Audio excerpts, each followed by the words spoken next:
What is up, everybody? Welcome to another edition of the Touchline Talk Show. Thank you so much for tuning in.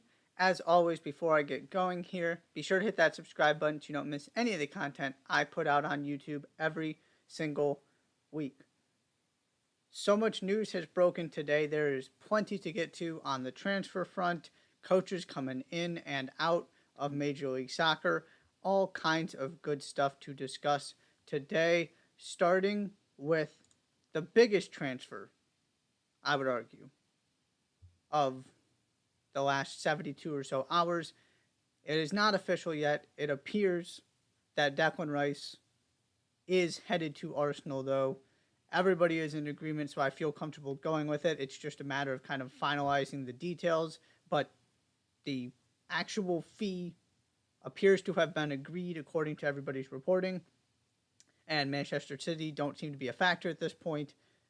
West Ham have a deal with Arsenal. It's just a matter of when all of this officially gets finalized. You're also seeing reports that he's got the go-ahead to do his medical and all of that stuff. So, barring some kind of very bizarre turn of events, Declan Rice will be a Gunner next season. And so a lot of the conversation as this transfer has been talked about and the speculation has started to ramp up and the price tag has been laid out there, some of the bids that Arsenal have made have gotten laid out there, is this idea of can Declan Rice actually be worth the money Arsenal are paying for him? The answer is absolutely yes. Reason number one is that, and I kind of mentioned this before, but I didn't go 100% in on it, which is what I'm going to do now. Arsenal's title hopes next season hinge on getting this deal done. They are not winning the Premier League next season if this deal does not happen. Now, they won't necessarily win the Premier League because Declan Rice is there. Certainly Manchester City are still the favorites. But if you want to build off of what you did last season, to sustain it, to improve it, and give yourself a real shot at winning the title, to not just be one of the hopefuls chasing Manchester City, but to actually be a team that might be on their level, they had to fix this spot. And it appears Thomas Partey might be on the way out anyway, but that midfield needed revamping. And I said after that Manchester City game, when Partey in particular did not perform well, and you saw kind of a dip in the performance of those holding midfielders at the end of the season, that game was screaming for Declan Rice. That was the missing piece. And Arsenal appear to have gone and got him. Yeah, it's expensive. I don't care. This isn't just about Declan Rice. This is about what it does for your entire team. The second point, if that's not enough to convince you. If Enzo Fernandez is worth breaking the transfer record for, after he had played all of, I believe it was, 6 months or something in Europe, then surely Declan Rice is worth that kind of money too. Now, I understand, and I am not necessarily of the belief that Enzo Fernandez was worth the money Chelsea paid for him. And certainly his value skyrocketed after what he did at the World Cup. But that's just the world we're living in now. Declan Rice is not an anomaly. And he is a much more proven commodity than Enzo Fernandez. He's an England international. That also makes him expensive. But he is a proven high-level Premier League player, one of the best in the league at his position. It's a position Arsenal needed. And especially now that you're retooling that midfield, you needed an elite player in that number 6 spot. And not only did you need that, you need it even more now with this addition of the team, because the Kai Havertz deal is now official. And I talked last week about how I just didn't really get it, and it didn't make sense to me from an attacking standpoint. And that I had to believe Mikel Arteta had some kind of plan that would at least make it make a little bit more sense. And it seems like he does, and that is he's going to play Kai Havertz next to Martin Odegaard as the 2 number 8s. Which I like a lot better. I'm still not in love with it, but that's the only way you're going to get the kind of return on the investment that Arsenal are hoping to get on this Kai Havertz deal. Which makes it even more important that you have somebody who is capable of doing the defensive work, of facilitating the attack, when you have two attack-minded, not really box-to-box guys. They'll do the defensive work, they'll do the pressing, but are they doing the tracking? And what happens when you lose the ball? You've got to maintain possession if you're going to kind of go all in on this City model, even more than Arsenal already had. Because that's really the story of this offseason to me for Arsenal. Is that Arteta is doubling down on this. You saw the inverted fullbacks, he already got that going. Now he's saying, I'm going to flip the midfield.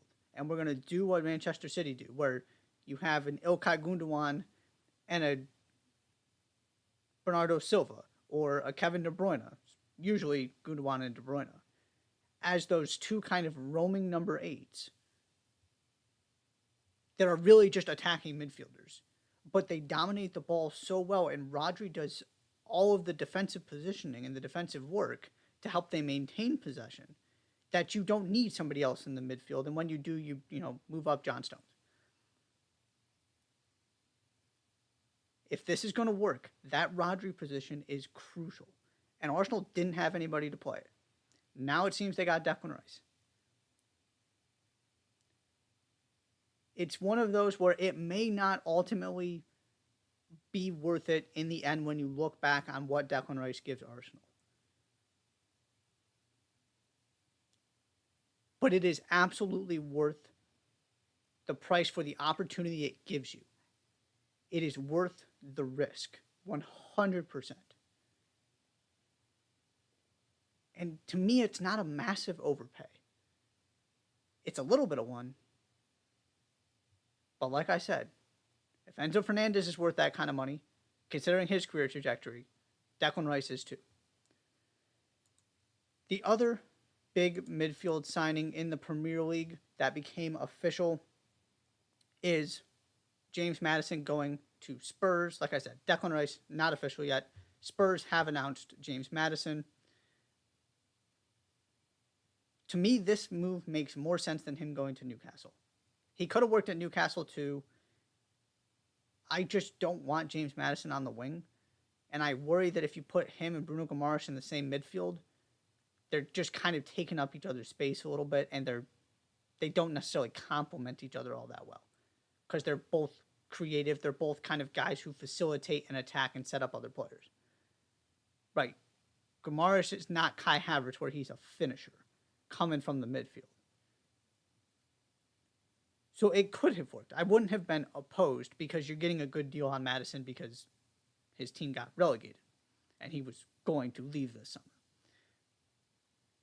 But for Spurs, they haven't had a player like this since Christian Eriksen. This gives you a completely different dimension to your midfield and to your attack in general that was so based off of counters, that didn't really have a lot of creativity, that was so reliant on Harry Kane's individual brilliance. This gives you something different. It allows you to be more multidimensional in attack. So I really like this signing. It makes a lot of sense. This is the kind of player Spurs need to help maximize those three attackers ahead of him. And at the same time, this is a player who just had a team who couldn't save his team from relegation, who is up and down at times. I mean, when he's in form, he's brilliant, and there are stretches where it's not so great. But he's absolutely should be playing at a club like Spurs. This just doesn't change the bottom line for me. And it was never supposed to. But I've gotten fooled by the Spurs team too many times before, where you look at the names and you talk yourself into they're a top 4 easy, maybe they can mount a title challenge. Look at all the names. And so I already see this happening with that midfield. Maddison, Basuma, Bentancur. Looks real good on paper. And Harry Kane hasn't gone anywhere yet. That attack looks real good on paper too. I'll believe it when I see it. There is a cultural change that has to take place, and until that cultural change takes place, I'm not holding my breath about this team. I'm not believing they're anything more than a top four hopeful. And at this point, just not a top four club. I talked about everything I believe in Ange Postecoglou, why I do see a world in which this works. There are just 14 things that need to happen, and maybe that's even too small of a number, at Spurs before we can start talking about them being contenders and being back to being one of the top four clubs in this league. And a true threat. First, you got to get fans believing again. And you got to get the club back with some positive vibes. James Madison is not going to do that for you. It's nothing about him in particular. It's just way bigger than one signing. It's a good deal, good piece of business by Spurs. Excited to see what he can do with that kind of attacking talent. It just doesn't change the bottom line for me in terms of where this club is at. Then, jumping into MLS news, trying to kind of quickly go through a lot of things here because so much has happened. Bob Bradley out at Toronto. This was the news earlier in the week.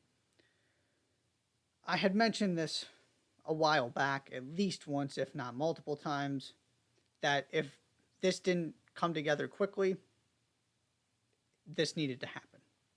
They could not continue this season with Bob Bradley coaching and having two disgruntled Italian designated players. You can have conversations about kind of where the responsibility ultimately lies that this didn't work, and it doesn't matter. Bob Bradley is the one who is easy to move, and Bob Bradley was never going to win a power struggle against Bernardeschi and Insigne. If they wanted him gone and the results weren't there to keep him in his job, he was going to go. And so Toronto made this move early enough that you can salvage this season. They are only 7 points out of a playoff spot. Now that you have to then have a wild card game to get to the quarterfinals, it's not a great situation to be in. But if you can get in and you can win that first game, all of a sudden, you're guaranteed a home game in that best of three quarterfinal round. Maybe you get some, catch up break here or there. It is entirely possible. Just like it is with Miami, if Miami finds a way to get in. You ask me which team, if you tell me one of these teams is getting in, we'll talk about Inter Miami next, it's Toronto. I don't see how Inter Miami are turning this around until next season. Toronto, I could see a world in which they go on a run and sneak in, and then you want no part of them. But that wasn't going to happen with the status quo. The situation needed to change. The way to do that, the most logical way to do that, and the easiest way, was to get Bob Bradley out of the equation. And I will also continue to go back to the most glaring statistic with this team. They are still bad defensively. They still give up goals that make you wonder what in the world they're doing. There are also only two teams that have scored fewer goals than them in the Eastern Conference. They've scored one goal fewer, and they are Inter Miami and the New York Red Bulls, both of whom have already fired coaches and, parted ways with coaches, and are just not good in attack. Red Bulls have had all those injuries, and Miami just can't get the attack going, and also have had all the injuries in the midfield. Just lost your left back, reportedly, maybe for the season. It's not been great for either of those clubs. That's the level Toronto is playing at in attack, with Bernardeschi and Insigne generally out there. It's not like they've missed the entire season. I thought they were going to fix the defense with the players they brought in, the new center backs with Sean Johnson. That hasn't happened. That needs to change for them to actually get to a point where they're a contender. But job number one is to start getting this team to score goals the way it should. I never thought a Bob Bradley coach team with that kind of talent and attack would have this many problems going forward. But that's where they're at. And that's also the thing that can change, right? If they start scoring, they can absolutely start climbing up the Eastern Conference and get into the playoffs. The next decision you have to make, this is the last thing I want to touch on quickly. You also need to decide on whether these are your guys moving forward. And you got to fix the defense if this is where you're going long term. Because they are young enough that they could go back to Europe It hasn't worked. We're at basically a year now, maybe a little bit less. I don't remember exactly when they debuted. But we've got, 20 plus games of data here. More like 30, I think. This isn't just them jumping into the middle of an MLS season after they just played a full season in Europe, trying to get acclimated. They had a full off season.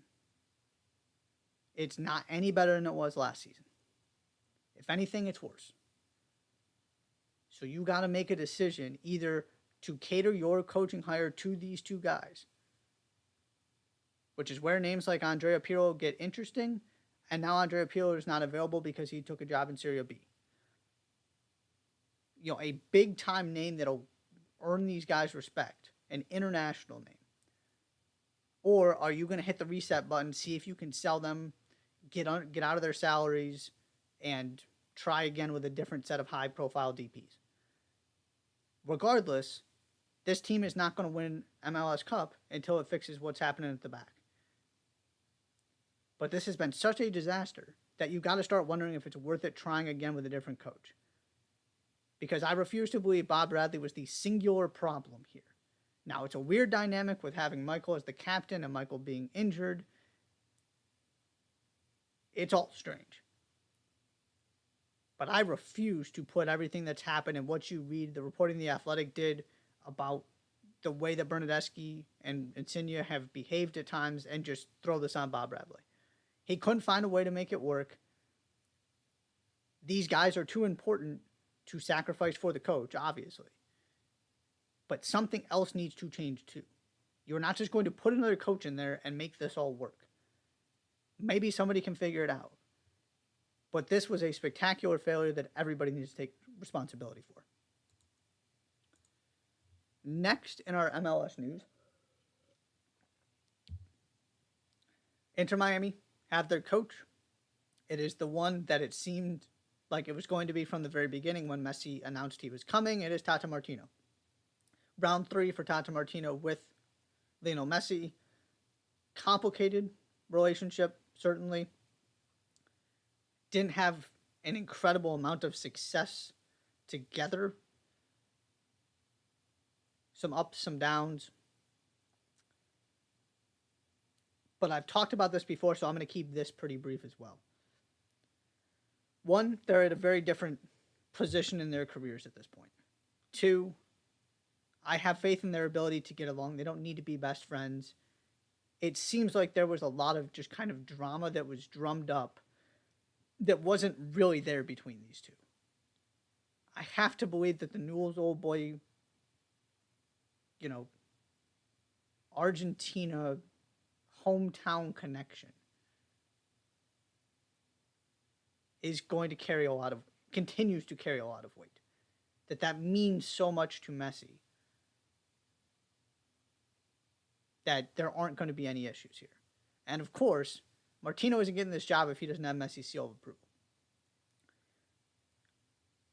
Martino is the only person who both understands how to work with Messi, how to build a team around Messi, and how to first, how to build an MLS roster from scratch, which is going to be really important because that's essentially what you're doing here. And two, how to work within the constraints of Major League Soccer to build a team that can win a championship. You will not find that combination anywhere else, which is why, to me, this had to be the hire.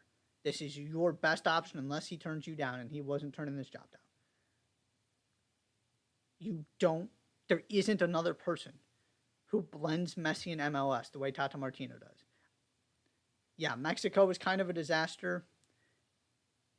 Again, kind of going back to my Bob Bradley point. Look at what happens after Tata Martino left. He's already fired another manager. Is it really all his fault? He certainly made some mistakes. But there's a lot more going on than just him within the Mexican Federation right now. He was phenomenal in MLS. He built a team that won a championship, and he built it from scratch. And he's essentially going to get to do the same thing here.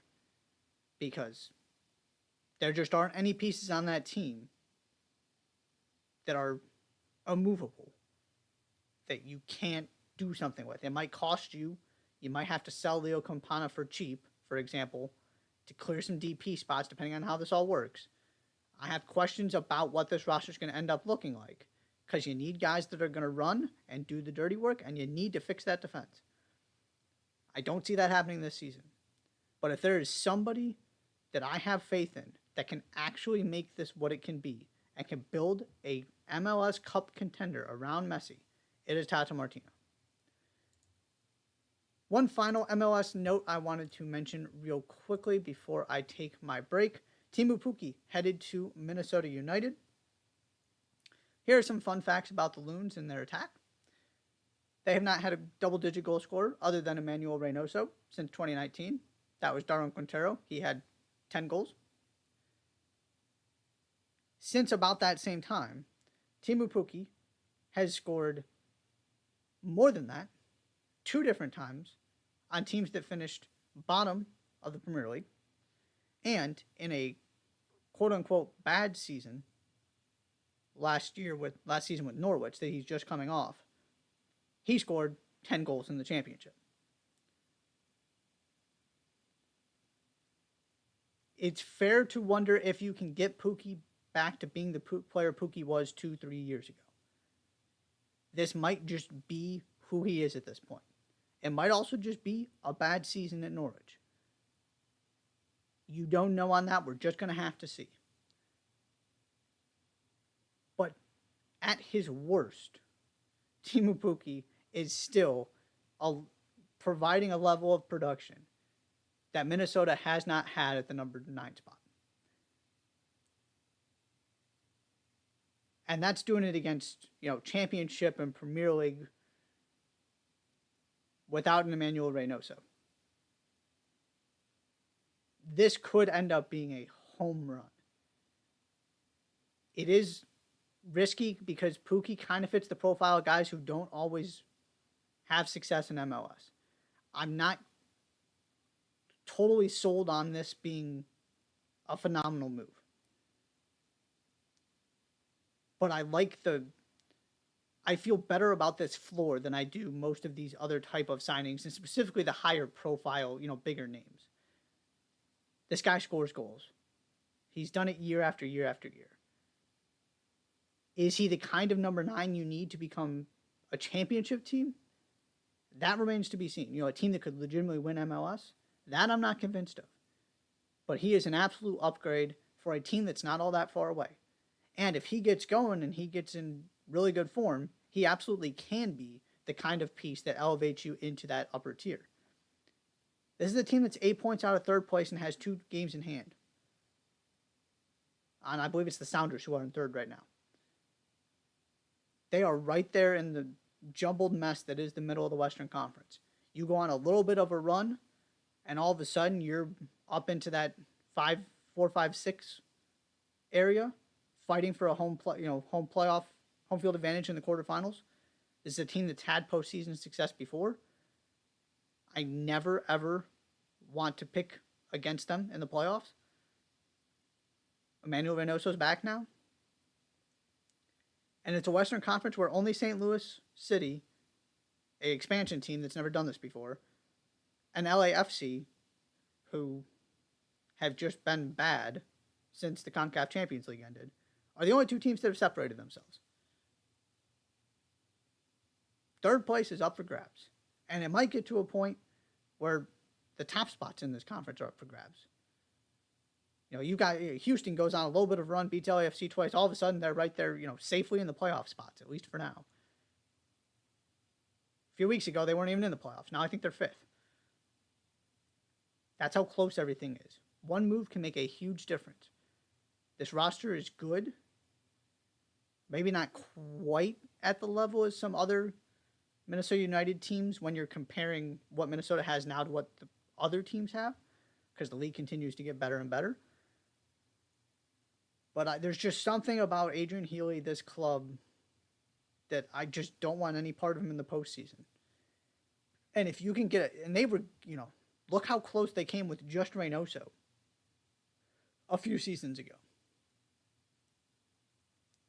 Now you throw in another guy who's, scoring 10 plus goals in the Premier League and scoring 20 plus in the championship on a couple occasions. This could get real interesting, and I would not be surprised at all if we're talking about Minnesota at the end of the year as one of the top 5 teams in the West. I'm not convinced, but you got to give yourself an opportunity. Reynoso, from a performance on the field standpoint, what Adrian Healy has done, the way this club has worked, you've got to be willing to spend the money to take the chance to try and elevate yourself. And Minnesota United have done that. Just got to see how it works and whether Teemu Pukki is the guy to make it happen. I'm going to take my first break. When I come back, more transfer talk. Tim Weah appears to be on his way to a new club. There's a weird David De Gea situation to discuss. And I want to touch on everything happening with Canada soccer. All that is coming up. You're watching the Touchline Talk Show. Don't go anywhere.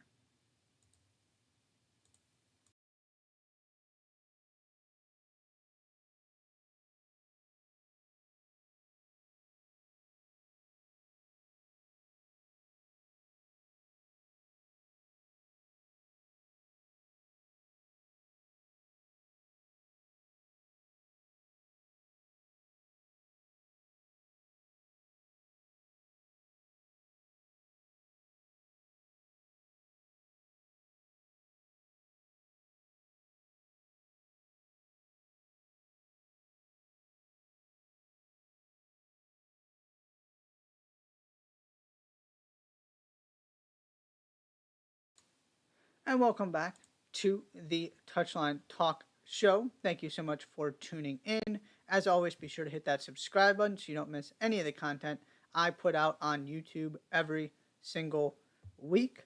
Some more transfer talk and just some other kind of news items I want to discuss here in the second segment. The one transfer I had not gotten to yet, Tim Weah appears very, very close to joining Juventus. Seen videos of him in Turin. Seems a matter of time before he's officially announced as a Juventus player. On one hand, this looks kind of strange. As a guy who was starting about half the time for Lille, moving to Juventus. On the other hand, if there is a time from a playing on the field standpoint to move to Juventus, it is now. There's obviously the off the field stuff, the fact that, they're not in the Champions League, the points deduction, all of that. But it provides this opportunity because this Juventus team just isn't all that impressive right now. And so, if he's only starting half the time anyway, it's not like you have to take a big step forward for this move to be a success. Right? He doesn't have to start every game. If he can just get consistent playing time, like he was at Lille, he will be playing at a better club, in a better league, and having about the same role. And it seems like he's going to play some wing back again like he did at Lille. That'll be interesting to see what that looks like kind of at the highest level. When you're playing, your AC Milans, your Inter Milans, that kind of thing. So to me, I don't see all that much risk with this, is really kind of where I come down on this move. Partially because the bar just isn't that high in terms of him being able to do what he did at Lille at Juventus. And also because if this doesn't work, you just regroup and you go again and you find a new home. If he's just not a guy that's going to be able to cut it at the very highest level, that's fine. I feel like he's got enough stock and enough equity built up that this move isn't decisive unless it is in a good way and he kind of sticks at Juventus. I don't see it being a train wreck, and even if it is, to me there's a way to come back from it, which is a very different situation than, for example, Christian Pulisic, who already had the disastrous move, finds himself in as he's trying to find his next club. So I don't see too much downside with this. And it could end up being a really good move. So I'm kind of all for it. I don't have typically I have some reservations about this. Just on the surface, of a guy who couldn't consistently crack Lille's starting 11, then moving to Juventus. But the situation at Juve makes me much less concerned, and Tim Weah just seems to find a way to make it happen. You know, nobody was really viewing him as this lockdown starter for the U.S. men's national team. And I don't know if you're going to find many people at all who want him out of that starting 11 now. He just continues to produce. And I feel like that's going to bode well here in this situation. I'm willing to bet on him. He's got the, go take this one opportunity, see if you can go cut it at the highest level and make yourself a fixture in this team. And if you do, fantastic. And if not, he's still, early 20s. He's done a lot of impressive things. He's a starter for a very, very good national team. He's going to be fine if this doesn't work out. To me, it is absolutely a risk worth taking, and I'm very curious to see kind of what position he plays and how this all ends up working out. Then we get to the bizarre situation with David De Gea and his contract. So he had reportedly agreed to a contract. Then Manchester United kind of backtracked and are now offering a different contract that he has not signed, and now it kind of seems like he's going to leave. That's my understanding based on the reporting I've read. What I want to talk about here is just the process part of this. If you're Manchester United, why are you kind of going back and forth on whether David De Gea is your guy and whether you want to extend his contract? Why are potentially, as I was kind of reading in The Athletic, this idea that, maybe the FA Cup final and the fact he could have done better on those goals sort of scared them away from that contract? Why do two more potential mistakes or situations where David De Gea could have done better swaying your opinion? You know exactly who he is. He's been there forever. You see it week after week. He's a terrific shot stopper. He's one of those goalies that can go save you a game, save you 3 points, win you a game anytime he takes the field. He also can cost you 3 points or 2 points or 1 point because he's error prone and he's not good with his feet. Either you're okay with living with that or you're not. You didn't need the end of this season to see that. He was exactly who he was 2 seasons ago this season. Now, there's 100% justification in Erik Ten Hag wanting to work with him and get a feel for him, without making, not that you needed to make that decision before this season. But as you got wound down here in March, April, May, you just needed to be decisive. And they weren't. They were going back and forth. And if you decide to make your offer, don't pull it back. You just got to make a decision and go with it. I totally understand why De Gea is really frustrated with this. And there was no way that you were going to allow him to continue to be on the wages he was on because he's just simply not worth that. But it seemed like that part had been figured out, and he accepted that too. And there was an agreement in place. Either he's your guy or he's not. And keeping him as number 2 to me was just never a good idea. Unless he is okay with that and he explicitly tells you. If I were United, I would have been moving off of him. I have a fundamental philosophy when it comes to goalkeepers that my priority number 1 is don't cost us games, don't cost us goals. I need to be able to trust you game in, game out. If you can steal us points and rob the opposing team of goals, even better. If you can't, that's okay. If you're really good with your feet, fantastic. If you're not, that's okay. It's why I want Matt Turner. From the beginning, I wanted Matt Turner starting over Zach Steffen for the U.S. men's national team. I don't care how bad you think Turner is with his feet. He doesn't make mistakes. You never, relatively speaking, compared to other goalkeepers, you never sit there after he concedes a goal going, he could have done better there, or what a terrible mistake from Matt Turner. He also happens to be a world-class shot stopper.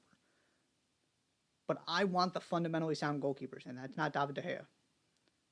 He's the roller coaster. Some brilliant, some baffling. That's just personally not what I want. If Ten Hag does, then they should have just gotten this done and stuck with it. You can't let the things that you should expect to happen change your mind. Don't ask De Gea or expect him to be somebody he's not. And if you can get an Andre Onana deal done, to me this isn't a conversation. And if I'm Ten Hag and I'm looking at the way I want my team to play, and I'm seeing the mistakes that De Gea made last season, and I think that Andre Onana is available, that is 100% where I'm going with this. So it all might end up working well for United. But they will have gotten incredibly lucky that it did. Because this was poor process from the beginning. They just couldn't make their minds up, and now it's this really bizarre, awkward situation with, this long-serving kind of foundational part of your team. And it's hard to convince him that you really want him the way you've been treating him. But also, you were communicating that you did, and now you're saying you didn't, as opposed to just saying it was time to go our separate ways and making it a clean break. So we'll see what happens.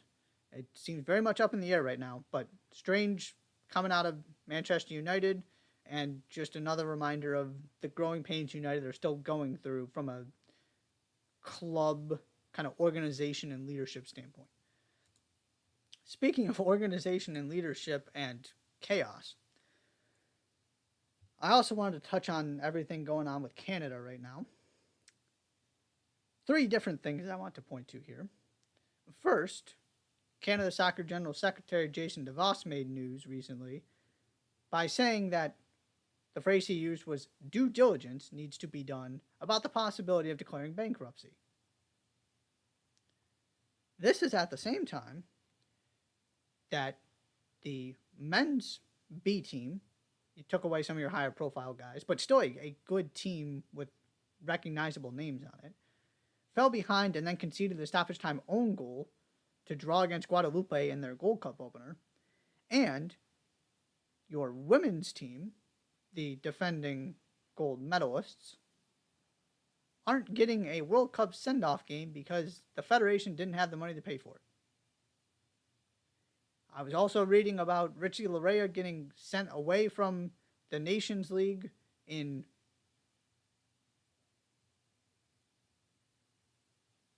economic class, or whatever, the economy class. I think that's what it was. That he didn't even get, business class seats. I believe that's what I read. And the explanation was, it's not that the players don't deserve that, it's that we don't have the money to pay for it. And of course, on top of all of this, you also have CBA negotiations going on, and all of the tension with the women's team that is just continuing to heighten as the men's team had all of their issues heading into the World Cup, and now you're seeing the same thing with the women.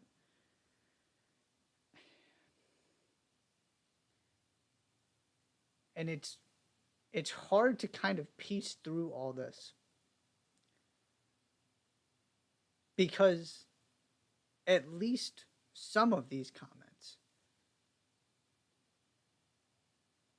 suggest that this is just failure, that there's nothing malicious about it. They just don't have money.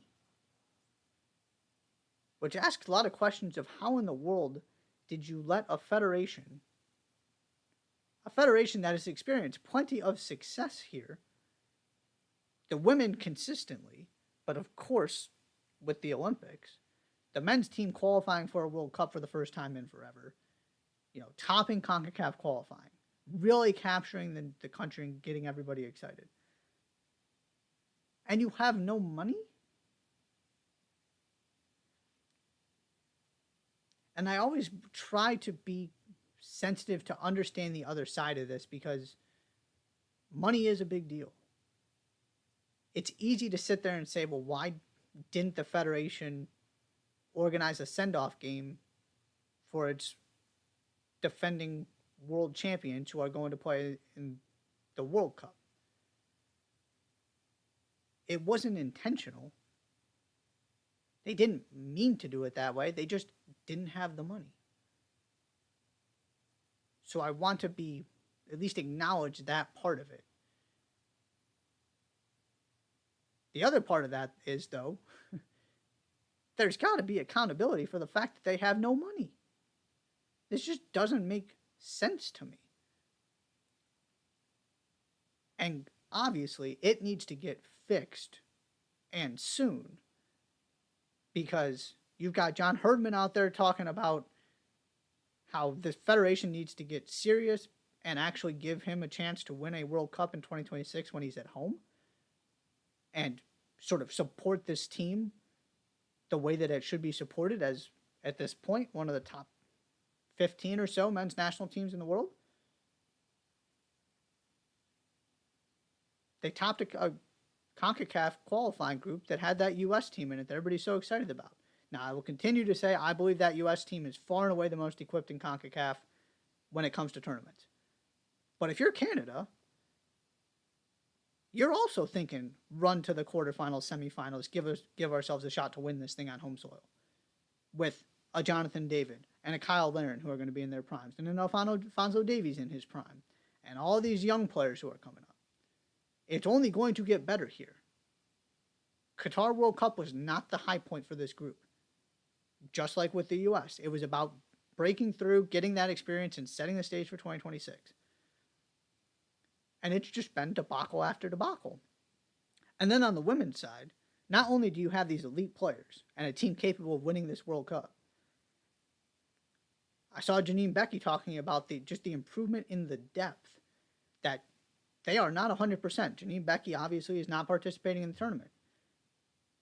But you still have plenty of players that are going to be on that plane that you feel good about. There is significant development on both the men's and women's sides within this program. And this is where they are now as legitimate threats, and especially the women, threats to win any competition they enter.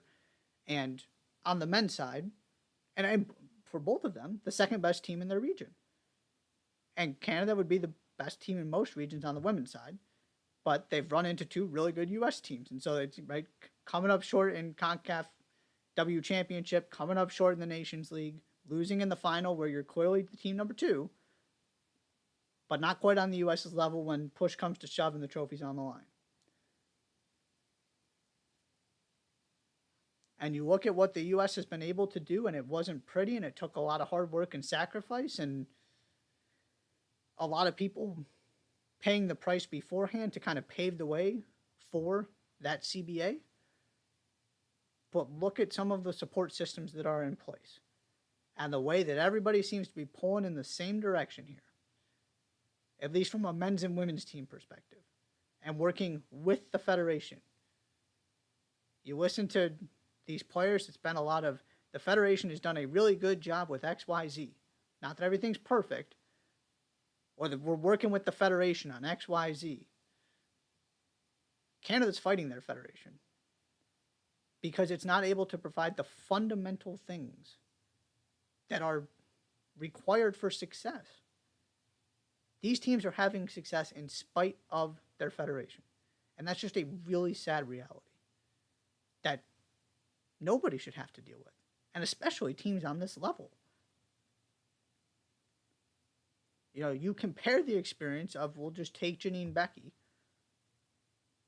with Sophia Smith, her club teammate, and what their experiences in the national team are like right now. It's just incredibly disappointing. And if you're going to try and kind of elevate this, you got to get people who are actually willing to kind of take it on and want to be the person to take it forward. If John Herdman just gets fed up with it, for example, and all this nonsense that he, dealing with boycotts and it's just not enjoyable when you don't feel like you have the resources for success. And he clearly feels that way based on what he was saying after the Nations League. As opposed to, there's this idea at least thrown out there that, Pep Guardiola might come manage the U.S. men's national team one day. Who knows if it actually happens? But the Federation is in a place where that is possible. Not right now, but they might be building toward that. Canada's players are, the depth isn't there, but that takes time. But they're best players on the same level as the U.S. I would take 3 Canadian players over 3 U.S. players. I stand by that. Alphonso Davies, the best player, the best striker, best player in the continent, and Jonathan Davis, the best striker in the continent.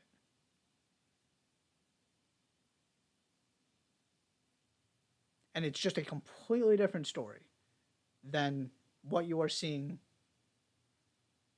immediately to the south with the U.S. and the positive momentum that's being built here. I don't have any kind of analysis other than this is just really sad and they need to figure it out. Not just the CBA, but they need to figure out how to fund this thing and figure out what's going wrong and where this money is going. Because these players deserve so much better. And it's just heartbreaking to me that I feel like everybody knows that and agrees. It's not like you remove a person from this and all of a sudden things get better because that person had malicious intentions. It's just been a fundamental mishandling of finances and a fundamental failure in leadership. And as a professional player, as a gold medalist, as a Bayern Munich standout, you're not just going to sit there and take that because you know what you could be and you know what you should have at your disposal and you know all the ways your federation is failing you. So it's just one thing after another at this point. We'll see how the Gold Cup goes. They did get the draw, kind of like the U.S. Ultimately, it's just not a big deal. They should get out of their group just fine. But, if you have a bad Gold Cup on top of the bad vibes heading into the World Cup for the women and potential bankruptcy here, DeVos said not in the near future, but it's something you got to do your due diligence and explore. Somebody's got to figure this out because it is a mess. That's all I've got for today, though. Thank you so much for tuning in. Be sure to hit that subscribe button, and I will see you next time.